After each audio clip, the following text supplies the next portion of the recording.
Today we're going to look at The True Believer by Eric Hoffer.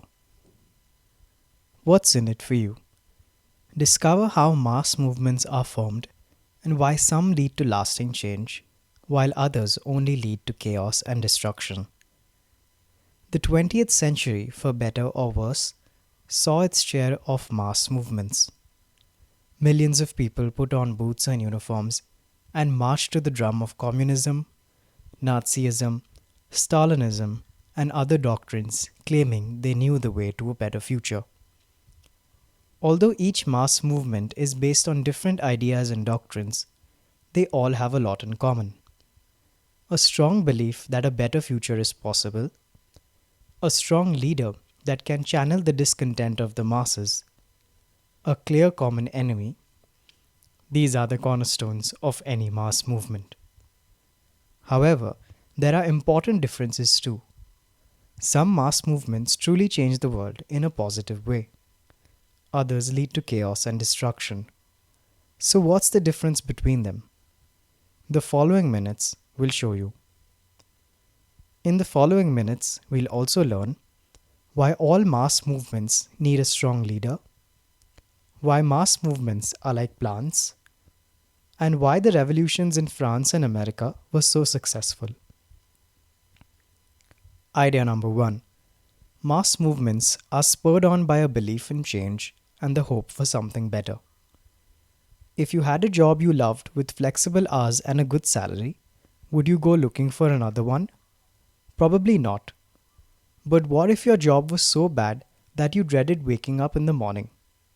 Finding a new one would be top priority. People who are discontent or lack hope want change and are so open to messages that promise it. In Germany after World War I, for instance, people were at the end of the line. After losing the war, they felt the future held nothing, and it was from this fertile soil that the Nazi movement grew. In fact, the biggest cause of despair among the unemployed isn't a lack of money, but a lack of hope. Unemployed people are more likely to follow someone who gives them hope than someone who offers them money. When you have hope, even just a shred of it, you start feeling self-efficacy. That's why all mass movements start by making people feel that a better future is within their grasp. Consider the French Revolution, which was sparked by the idea that man has an infinite capacity for reason and is not soaked in sin. By spreading this new, more upbeat vision of mankind, the revolution instilled in people a new sense of power that fueled the engine and drove democratization. But hope isn't the only thing that makes people desire change. Knowing what it means to have something has a similar effect. For example, the new poor, that is, people who used to have money but lost it, are the most powerful force for change because they know what can be achieved. Just look at the Puritan Revolution that catalyzed the English Civil War.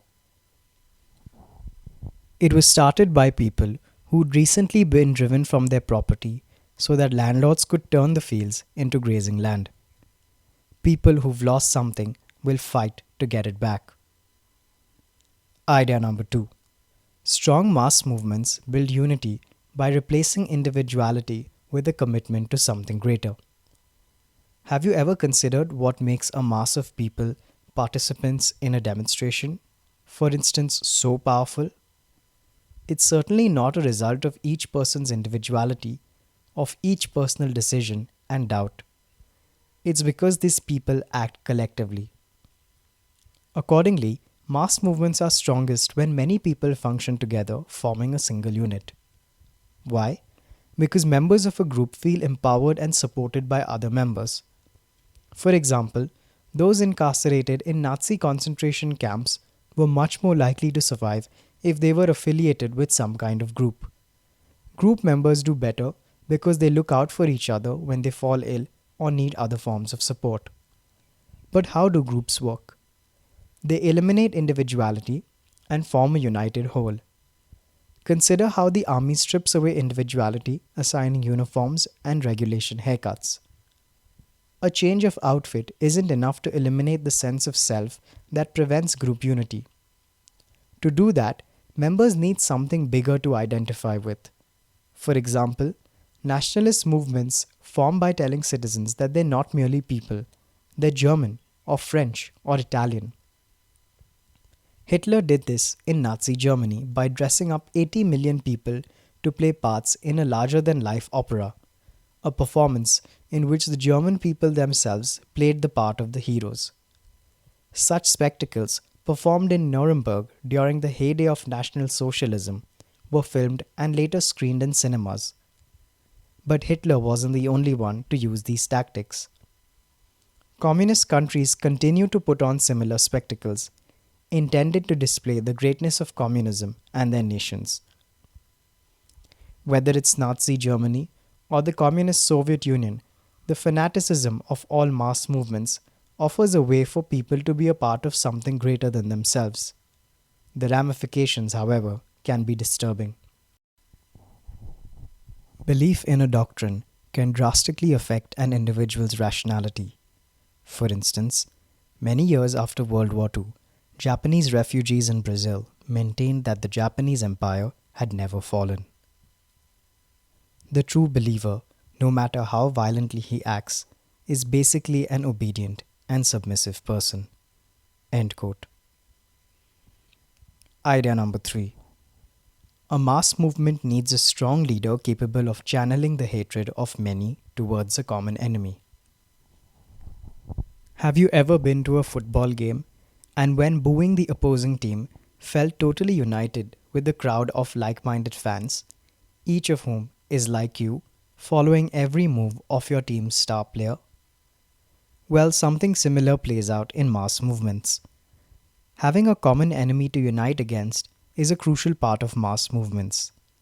In fact, the more powerful their enemy, the more united the members of a movement will feel.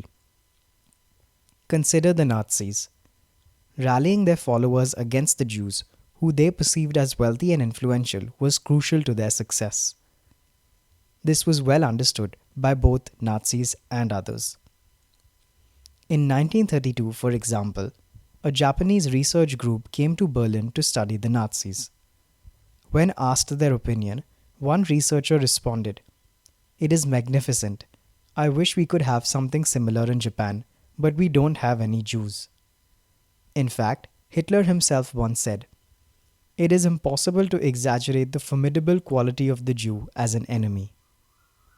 But who is the ideal enemy? Foreigners are a sure bet. During the French Revolution, the enemy, aristocracy, was depicted as descendants of German tribes. And during the English Civil War, the Puritans referred to the Royalists as Normans, implying they were French. But picking a good enemy is only the beginning. In order for a mass movement to rise, it needs a fanatical leader who can channel the hatred of the masses. Without a leader, the currents of discord will never swell into the tsunami of a mass movement. If not for Lenin, for instance, the Bolshevik Revolution may have never begun. In fact, without this leader, it's likely that other high-up Bolsheviks, people like Leon Trotsky, would have joined a coalition of democratic parties. In the same way, without a Hitler or a Mussolini, Nazism and fascism probably would have never existed. These leaders were the necessary force that channeled the discontent of the people towards a fabricated enemy. Mass movements can rise without a belief in a god, but never without a belief in a devil. End quote.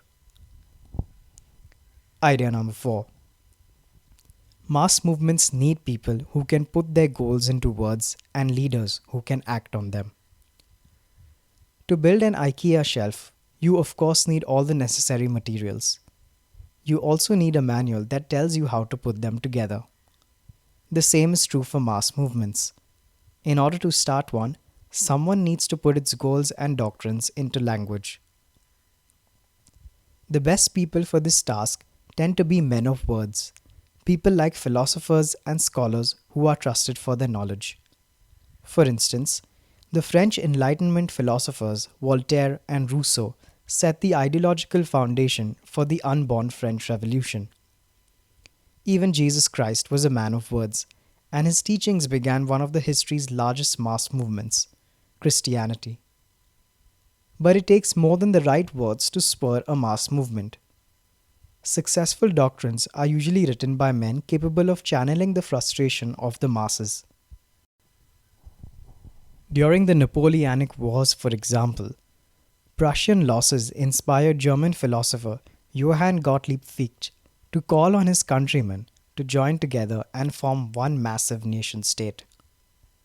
Once a doctrine has been established, a fanatical leader comes into play to put ideas into action. In Germany, for instance, Hitler took Fichte's ideas and used them to build an empire that he named the Third Reich. Similarly, Joseph Stalin employed the ideas of Karl Marx. When the moment is ripe, only the fanatic can hatch a genius mass movement. End quote. Idea number 5. All mass movements are of the same nature, but their goals and results can differ. Just as two plants can have a similar appearance, be related, and yet have drastically different properties, so too can mass movements. For instance, tomatoes, a fruit loved by many, are in the same family as the nightshade, a lethally poisonous flower. So the fact that two mass movements are of the same nature doesn't mean they share the same goals. For example, fanatical belief in a doctrine is a common impulse that can have many different results, depending on what that specific doctrine says. Take Tsarist Russia, where a desire for change and frequent pogroms mobilized some Russian Jews to join revolutionary, others to devote themselves to Zionism. In fact, Chaim Weizmann, the first president of Israel, had one son in revolutionary movement and another son who was a Zionist. Because of this, mass movements can sometimes act as substitutes for each other since they're composed of the same parts.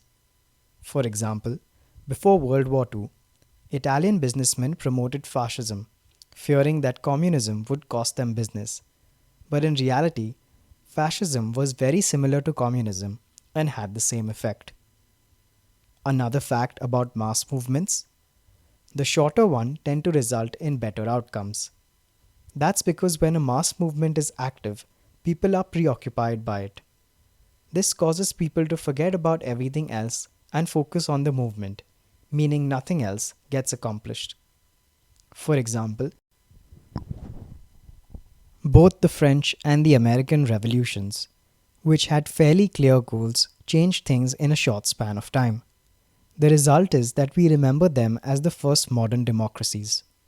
On the other hand, Nazism and communism, while having clear goals, just went on being mass movements once they gained power.